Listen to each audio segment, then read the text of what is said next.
Who would you rather have, Ja or Curry, the rest of the way, Perk?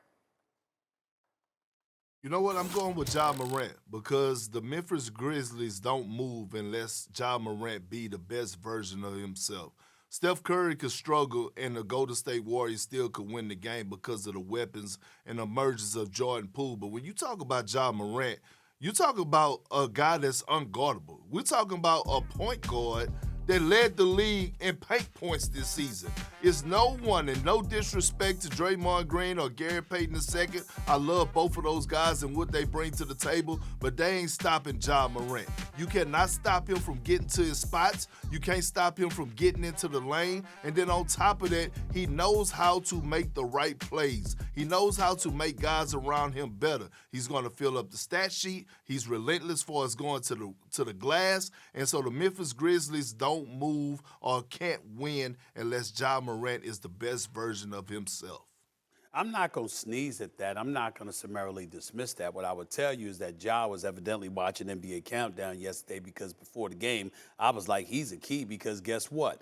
His perimeter game ain't that strong. Everything else about him is spectacular, but his perimeter game isn't that strong, and he comes out and hits 2 threes to start off the damn game, for crying out loud. Now, he went the rest of the game shooting 2 of 11 from three-point range, but that doesn't negate the fact that this dude is unstoppable. He's a young superstar in this league, and he's only going to get better and better and better. I got love for him. I got love for Memphis. I'm still going with Steph Curry to answer this particular question, though.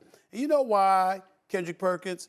Because on a day like today, the Golden State Warriors won Game 1, which means they now, for the moment, have home court advantage. And who sparks that crowd in Golden State better than Steph Curry? Who galvanizes everybody better than Steph Curry, particularly on their home court in San Francisco? That would be the babyface assassin who happens to be the greatest shooter God has ever created. That's just the way that we look at it. Even though those last 3 misses late in the game obviously is not something that I expected from him. Good looks, went in and out, but bottom line is they didn't drop through the net. In the end, I look at Steph Curry and what he brings to the table, and even though I'm loving what I'm seeing from Jordan Poole, even though I expect Klay Thompson to make amends for his performance yesterday, even though he had a big-time 3 with about 36 seconds left, but missed those 2 free throws, this engine is stirred by Steph Curry, particularly and specifically on their home court. And now that Golden State has captured home court advantage with games 3, 4, and a potential game 6 in Golden State, I'm going to tell you, in San Francisco, I'm going to tell you the player that I would rather have for the rest of this series would be Steph Curry. And I'm going to tell you why you're wrong. Watching the game last night when Steph Curry was in foul trouble in the first half, when I looked at how they made a run, it wasn't because of Steph Curry. And I watched when they made a run and who was in the game for the Memphis Grizzlies. Ja Morant wasn't in the game. When Ja Morant was in the game, they was up double figures. He went to the bench. All of a sudden, the league got cut to 1. So when I look at the 2 parties and I'm looking at how Jordan Poole emerges as the guy that they actually are going to, as the guy that actually is coming up big in those moments, and especially when it matters the most, I'm like, they got much trust in Jordan Poole right now. Not that they don't trust Steph Curry, but it comes upon a time, like when I was with the Celtics, I watched KG, Paul, and Ray pass the keys to Rondo. And that's what I'm seeing right now in Golden State, which is actually a great thing for them because Jordan Poole is elite. But when I look at Steph and Ja, I got to take Ja just because the Memphis Grizzlies can't win this series or a game without Ja being the best version of himself. I think that you're a prisoner of the moment, sir. As spectacular as Jordan Poole was in games 1 through 3, games 4 and 5 against Denver, not so much. And last time I checked, Steph Curry was the dude that showed up in that particular game. Not to say that Jordan Poole did not.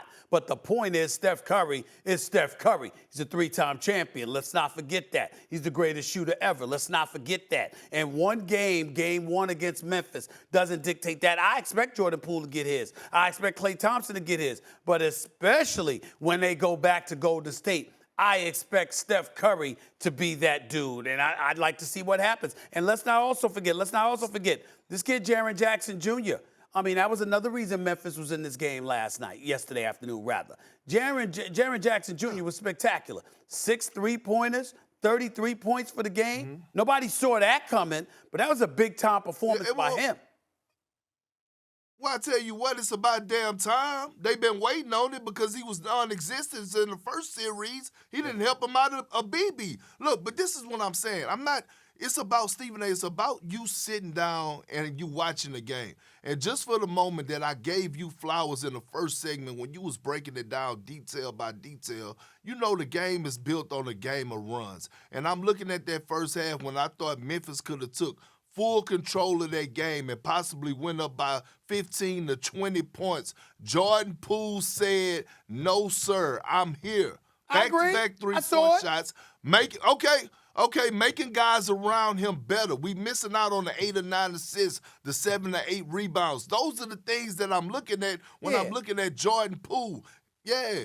But you can point that out, but damn it, just because I don't agree with you doesn't mean I didn't watch the damn game. I mean, everybody in the country saw me watching the damn game. You probably saw me watching the damn game because you was probably hiding somewhere in L.A. because you love being in L.A. and you were probably nearby and all of that other stuff. We don't know where the hell you were. I was right there. I was watching this game. I'm not refuting what you said about Jordan Poole yesterday. I'm not refuting what you're saying about Jordan Poole's overall impact. I'm the one that coined the phrase lethal weapon 3 for these brothers. I understand that, but in the end, I'm just saying moving forward for the rest of this series right here. Now that game 1 has been captured by the Golden State Warriors, and games 3, 4, and a potential game 6 are going to be in San Francisco. I'm of the mindset that those will be big games where Steph Curry is going to show out. That's all. That's all. Yeah, that's fine. That's all right. fine. I'm not saying he's not. I'm just saying I'm taking Ja. And I'm saying I'm taking Steph. Thanks for watching ESPN on YouTube. For live streaming sports and premium content, subscribe to ESPN+.